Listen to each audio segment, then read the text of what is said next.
Hello, listeners, and welcome to this week's episode of the Conspiracy Vault. I'm your speaker, Casey, and the subject I have for you today is one that has been explored vigorously for many years by lots and lots of different people. But it is one of the most interesting cases for a good friend of mine, and I wanted to put this episode out into the universe just for her. Today's episode is on the mysterious death of Elisa Lam and various theories surrounding her disappearance, and ultimately, her demise.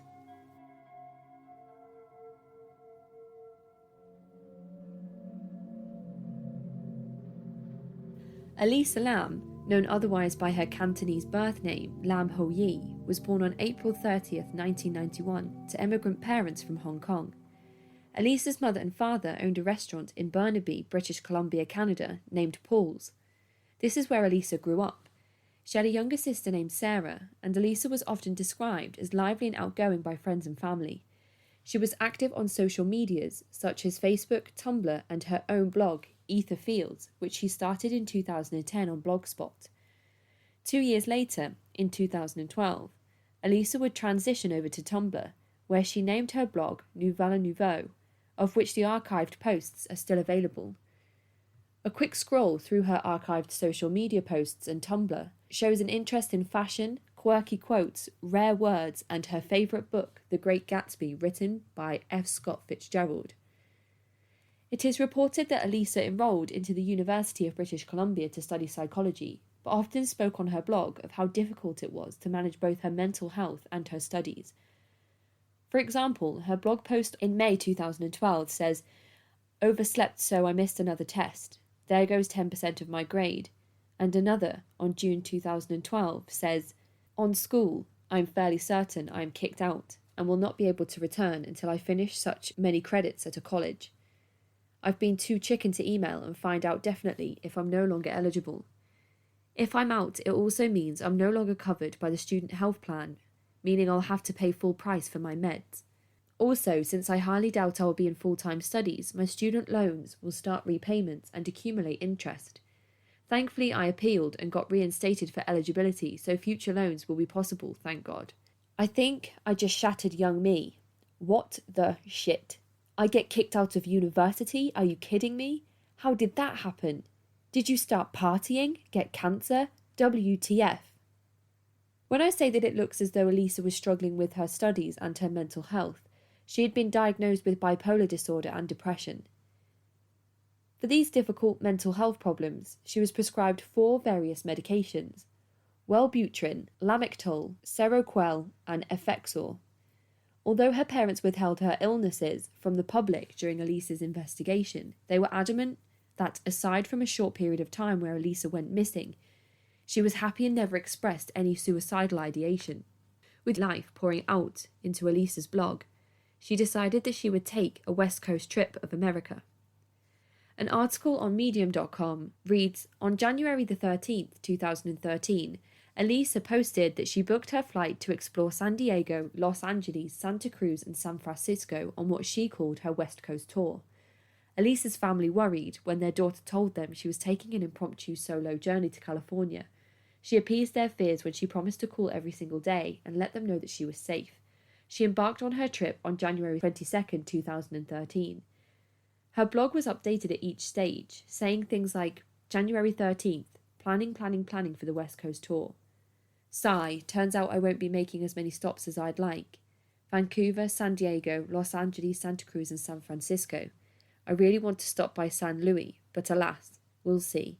Suggestions and meetups still highly appreciated." On January 22nd, she posted, "I'm too tired to pack." And then on January 23rd, she said, "I got lost in the airport and missed my connecting flight. Ugh, sleepover at the airport again. Oh well, it could be worse. United Airlines provides blankets. I have Wi-Fi and I can pretend I'm Tom Hanks in the terminal. Not at all similar, but surely if a fictional character in a movie can live in an airport, then so can I." The first leg of Elisa's tour went as planned. She came to San Diego, where she lounged around and stuffed herself with $3 meals, according to her blog, and enjoyed the San Diego sights. Most of all, she made good on her promise to contact her family every day. Another blog update reads, "January 25th. Today I slept, took a long hot shower, stuffed myself silly with a $3 dinner. It has been most productive and enjoyable. I seriously have done nothing in San Diego that is out of my normal routine at home. I do what I want.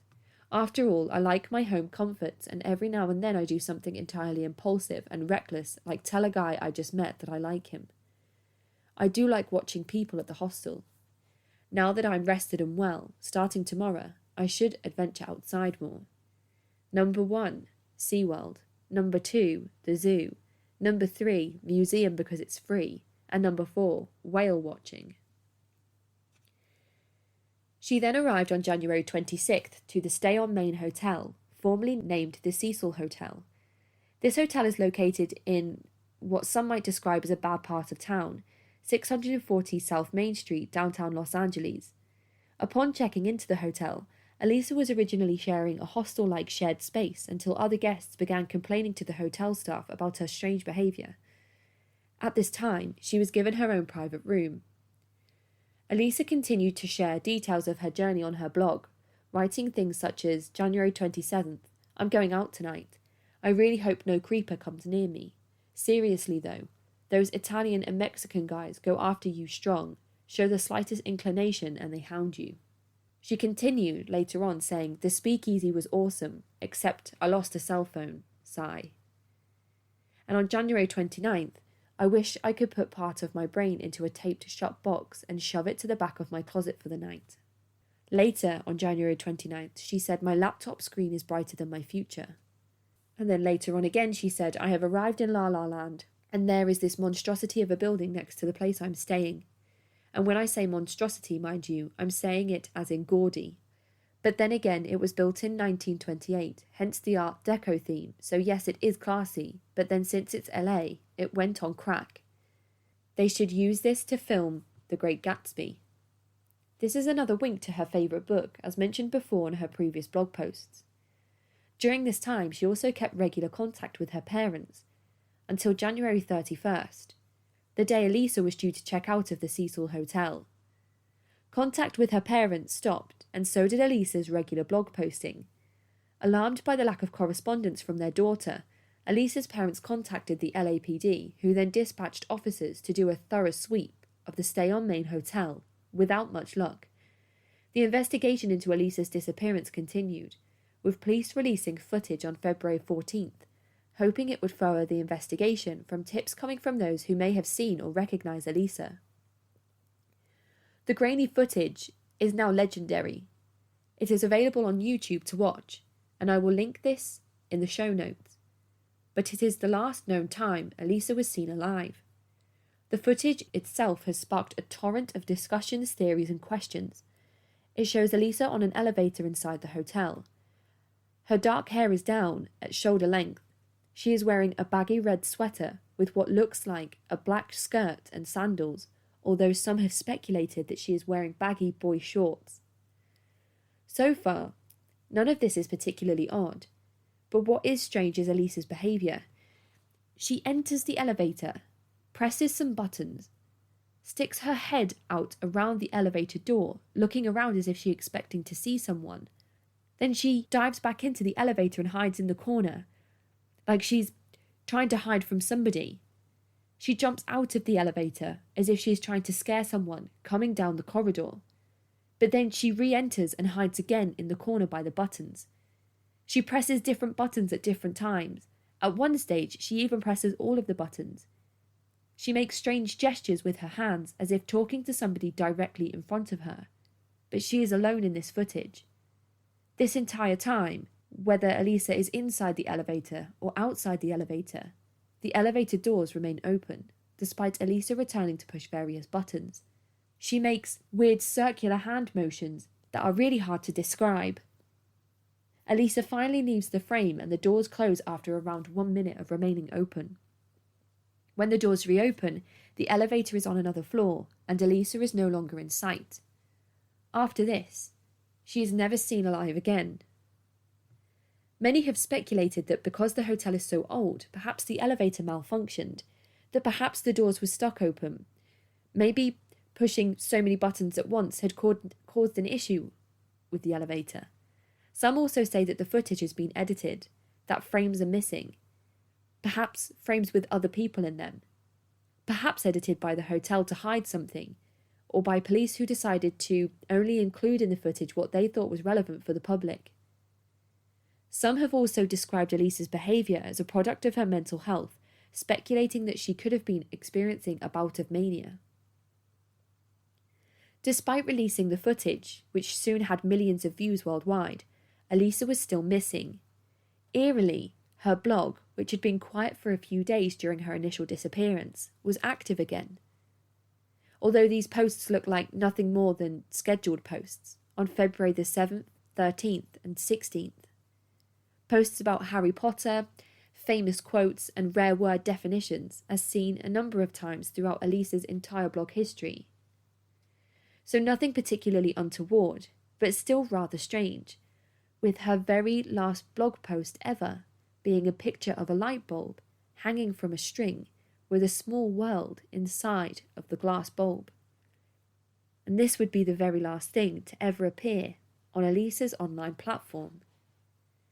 After the release of the footage on February 14th, it would be February 19th when guests would start complaining. Several made comments about low water pressure, the bitter taste of the tap water, and that the water would be discoloured or black when first running the tap, and then eventually turning clear again but still tasting strange. The next part of the story I found conflicting information.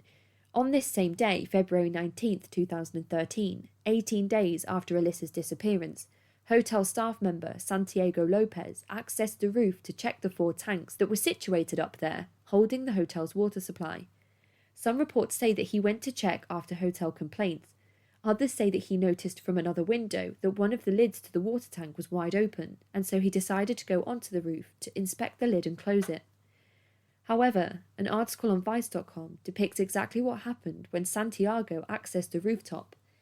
It reads, Santiago Lopez wasn't expecting to find a dead body when he scaled the rooftop of the Cecil Hotel on February the 19th, 2013. A complaint about the water pressure prompted him to take the elevator to the 15th floor, where he hiked a set of stairs to the roof and then climbed a ladder to reach the 10-foot-tall water tank. He immediately noticed the hatch was open. Inside, Elisa Lam's corpse lay face up in the water. Lopez, a hotel maintenance employee, detailed this discovery in court documents filed last month by attorneys for the Cecil, a historic hotel in downtown Los Angeles. Tragically, Elisa was found inside one of the 4 4x8 tanks that held 1,000 gallons of water each and stood around 10 foot tall. The tanks each stand on concrete platforms with no easy access to any of the 4 tanks, and staff having to use a ladder to look into the water. Elisa was found floating in the water. She was naked, and her clothes were floating around her inside the tank. The clothes were said to have been covered in a sand particulate. The autopsy results showed that Elisa had not suffered any trauma, although she had blood pooling at the location of her rectum. Some said this could suggest sexual assault, although others have suggested this could just be a result of being submerged in water for so long. There were also other tests. A toxicology report says, quote, toxicology studies did not show acute drug or alcohol intoxication, but her body was believed to have been in the water from the same day the elevator footage was captured. And I don't know personally if this would change the toxicology panel or any type of pathology test. But it should be mentioned that the official cause of death was, quote, a result of drowning, and it was described as accidental. But the strange footage of Elisa on the elevator, of her paranoid blog posts about being followed, of her losing her phone the previous day, all of these led conspiracy theorists to look closer at how Elisa died.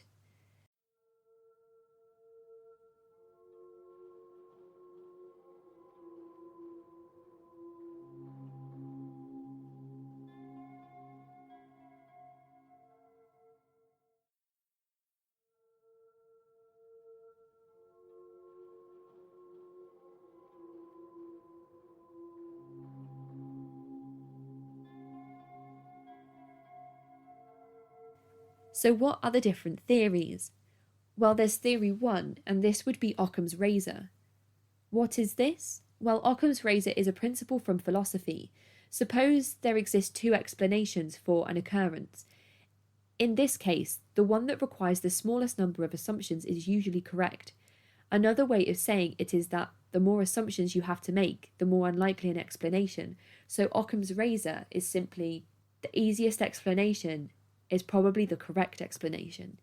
This would mean that Elisa found a way onto the rooftop of the hotel. She took her clothes off, entered the water tank. Perhaps she entered in a moment of mania or psychosis. Perhaps she had been drinking or hallucinating. Perhaps she entered with the intent of being able to get back out, but without being able to touch the floor of the 10-foot tank, and with her clothes weighing her down, maybe she removed them. Maybe she was unable to climb out. Perhaps this is where Elisa met her tragic and untimely fate. An article on thedailymail.com written by Jennifer Smith reads, in a clip shared exclusively with dailymail.com, a retired LAPD homicide detective says most people don't know that there was an alert. The dog did go down a hallway and alert at a window, and that window leads directly out to the fire escape. Once outside, however, the dog lost the scent. There was at least an initial indication that she had gone down the hallway and went out of this window onto the fire escape, he added. Theorists explain that they didn't accept this explanation completely because of the lengths Elisa would have had to have gone through to access the roof. She would have had to have climbed up to the fire escape, of which their hotel had 3 in total, and to access the fire escape you'd have to climb out of a window, or go through an alarmed door which was not activated around the time of her disappearance. People also mentioned how it might be difficult to climb 10 foot up to get on top of the tank platform, open an alleged 50-pound lid, strip naked, get into the tank while holding her clothes, close the lid after she got in. The tanks are too tall to stand in, so floating whilst resealing the heavy metal lid seems very unlikely. However, speculation has occurred whether the lids are in fact this heavy, and if Santiago, the hotel staff member, really did find the tank lid open. If that is the case, then Elisa wouldn't have had to have struggled with the lid at all, as it was never closed. Another theory is foul play. Perhaps Elisa, a single woman wandering alone through the downtown streets of LA, was harmed and placed inside the tank by someone else, although the autopsy shows no physical signs of trauma. Another theory is linked closer with the occult and paranormal. This theory is linked with an urban legend, much like Bloody Mary, with the mirrors in a bathroom. The elevator game is a ritual that will bring you to another world. This game originated in Japan and South Korea. A website called hideandgokill.com described the whole game for us, and these are the rules. You will need at least one person, but can be played with more, a public building with at least 10 floors, and an elevator. To start the game, the player needs to enter the elevator. Press the 4th floor. Do not proceed if someone enters the elevator or one of the players leaves the elevator. If someone does that, start from the beginning. Press the 2nd floor. And again, do not proceed if somebody enters the elevator. Press the 6th floor. Do not proceed if someone enters the elevator. Go back to the 2nd floor. Press the 10th floor. Press the 5th floor. If a woman enters the elevator at the 5th floor, do not look at her, do not speak, and don't talk to her. This woman is not a human. If you do make contact, she will decide to keep you for her own. Press the 1st floor. Do not proceed if somebody enters the elevator. The elevator will either ascend or descend. If the elevator reaches the 1st floor, leave and do not look back. If the elevator reaches the 10th floor, leave and do not respond to the woman if she asks where are you going or what's wrong. Her voice will be high when she asks these questions. Again, do not proceed if someone enters the elevator. You are in another world. If you're alone, you are in the other world. Electronics will not work in the other world. The other world is identical to our world, but the two differences you will see are all the lights will be off, and the only thing you will be able to see from the windows is a red cross in the distance. Returning to our world. To get back to our world, you must go to the same elevator and press the same buttons, only if you leave the 10th floor, which is 4, 2, 6, 2, 10, 5. When you reach the 5th floor, press the button for the 1st floor. The elevator will again begin to ascend to the 10th floor. Press any floor's buttons to cancel the ascension. You must press the button you use to cancel the ascension before you reach the 10th floor. After you reach the 1st floor, check your surroundings carefully. If anything seems off, even the smallest detail, do not exit the elevator. If you detect something wrong, repeat step 2 until your surroundings look as they should. Once you are confident you have returned to your own world, you must safely exit the elevator. Other tips for number 1, the woman in the 5th floor. Do not look at her. Do not speak to her. Other tips for number 2, if someone enters or someone leaves, begin again at the 4th floor. If someone enters the elevator or someone leaves the elevator. Tips for number 3, I'm already there. Only people that leave at the 10th floor will go to the other world. Getting back to your world may be more difficult than it seems. You may become disorientated and forget which elevator in which you arrived. The elevator may seem to get further and further away from you as you walk towards it, and so on. Be vigilant and keep your wits about you. If at any point during the ritual you feel faint, pass out, or otherwise lose consciousness, you will likely wake up in your own home. However, be sure to carefully examine your surroundings upon waking.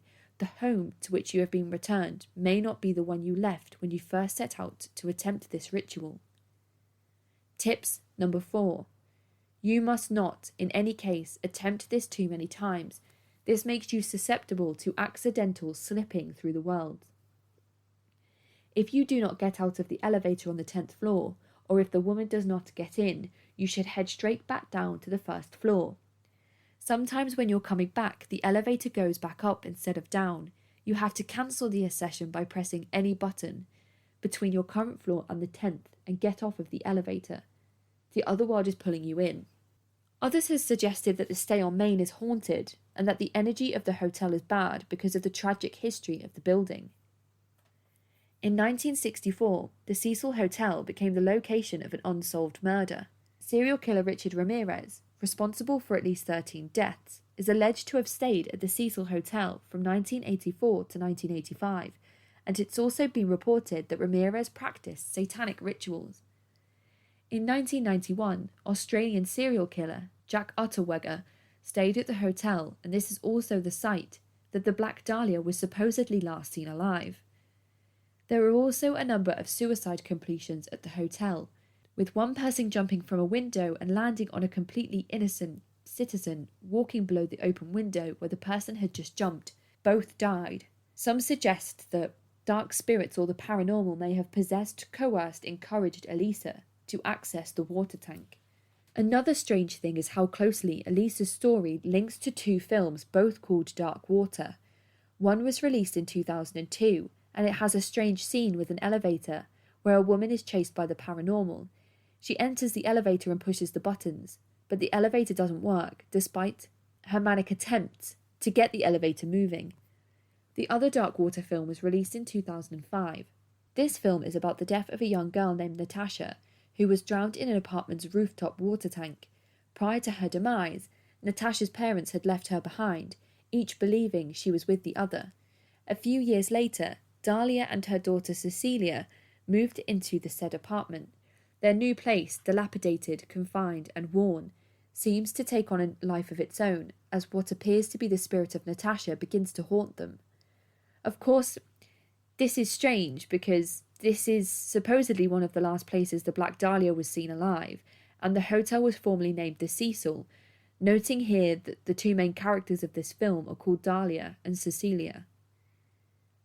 Some people had linked Elisa's death as being similar to the homicide of Geetha Angara. Wikipedia says, on the afternoon of February 9, 2009, the body of Geetha Angara, a chemist, was found in a water tank at the Passaic Valley Water Commission treatment facility in New Jersey. After the tanks had been drained, she had not been seen since the previous morning when she had gone to the water tanks to take samples. Items she had been carrying when she was last seen alive were also found. The items, a radio and a broken beaker, were found in the water, below an access panel that was slightly ajar. Broken glass was found on the floor by this panel. An autopsy found bruises on Angara's neck consistent with choking, as well as on her waist and elbows, suggesting that she had been involved in a violent struggle, but not a deadly one. The cause of death was determined to be drowning, as she was alive when she had gone into the water. Investigators classified the case as a homicide, believing the killing had been intentional. They put Angara's death as having occurred the day before. And lastly, perhaps the strangest theory or coincidence was a government test on tuberculosis. The pathogen experiment was strangely called Lam Elisa, spelt exactly the same way as Elisa Lam. An article on a government website reads, background, the development and evaluation of rapid and accurate new diagnostic tools is essential to improve tuberculosis control in developing countries. In a previous study, the release of a urine, Lam Elisa, by Chemogen, has been evaluated with a promise in sensitivity and specificity for the diagnosis of pulmonary tuberculosis. In the present study, the now commercially available assay has been clinically assessed regarding its diagnostic value alone and in combination with clinical cofactors. The test was applied to 2 urine samples from 291 consecutively enrolled Tanzanian patients with suspected pulmonary tuberculosis. The participants were subsequently assigned to classification groups according to microbiological, clinical, and radiological findings at recruitment and during a maximum follow-up period of 56 days. An article on the website themostdeadly.com explains why this is so strange to the Elisa Lam case, on top of the names being exactly the same. It reads, the best way to incubate pathogens is providing the perfect environment, which would include water tanks that are not irradiated by the sunlight. Elisa Lam was missing for nearly 3 weeks, which are the perfect periods to incubate Mycobacterium tuberculosis and transmit the disease through the water tank. An infection could cause bloated tummy and internal bleeding, which can be misunderstood as a sexual assault. Elisa Lam was seen in the YouTube video, which was released by the police department, and her strange behaviour was recorded by the hotel elevator camera. Patients with infectious diseases suffer from hallucination and delusion because pathogens destroy electrons, which are essentially for neurotransmitters. Those patients suffer from autoimmune diseases, including mental illness, in their later lives. Many patients who are infected with bacteria, fungi, or viruses are left without treatment because diagnosis is difficult when only a few assays are available under health insurance policies, while millions of species are estimated to exist. A zombie ant infected with a parasitic fungus bites the neck of one of its dead fellows, mistaking it for a leaf vein. Scientists discovered 4 new species of fungus that infect ants, take over their bodies, and eventually kill them in a place that is just right for the organism to grow inside of them. Audiences may have been misled by the people who believe that paranormal activities caused her death. We may have to consider the fact that the video and autopsy report, which was delayed many times, were not released immediately and the video appears to be edited. The elevator door in her hotel may have been manipulated or operated by the person who opened the water tank, which was locked, to monitor her behaviour or to record her behaviour by the camera to make people believe that she will probably commit suicide or will have died accidentally due to her mental illness. Was Elisa Lam infected by Mycobacterium tuberculosis, which Lam Elisa target? Was Elisa Lam a victim of Lam Elisa experimentation to examine pathogenic behaviour in the human brain? Is Elisa Lam's death a result of bioterrorism?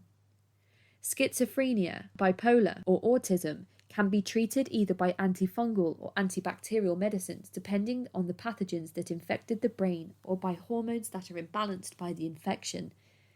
The infection is also treated by alkaline properties such as minerals in vegetables. When our DNA is mutated by parasitic infections, thinking processes and behaviour change due to the information processing errors. This happens when our body compositions or atoms begin to decay by the light scramblers or pathogens that cause deprotonation. This error can be fixed by the powerful electron donor, sunlight, that inhibits the mutation and repairs the damaged DNAs by destroying the electron destroyers. Elisa's parents eventually filed a wrongful death suit against the hotel, which the judge threw out of court, and the proceedings never went anywhere. So Elisa's death and how it occurred, truly to this day, still remains a mystery, with many theories on what truly happened. But which theory do you believe? Perhaps you have one that I haven't mentioned. Before I finish, I just wanted to read you the opening quote from Chuck Palahniuk, found at the top of Elisa's blog. It reads, "You're always haunted by the idea you're wasting your life." If you'd like, you can contact me on cultvaultpodcast@gmail.com or follow me on Twitter and Instagram at cultvaultpod. I'm your speaker, Casey, and this has been the Conspiracy Vault.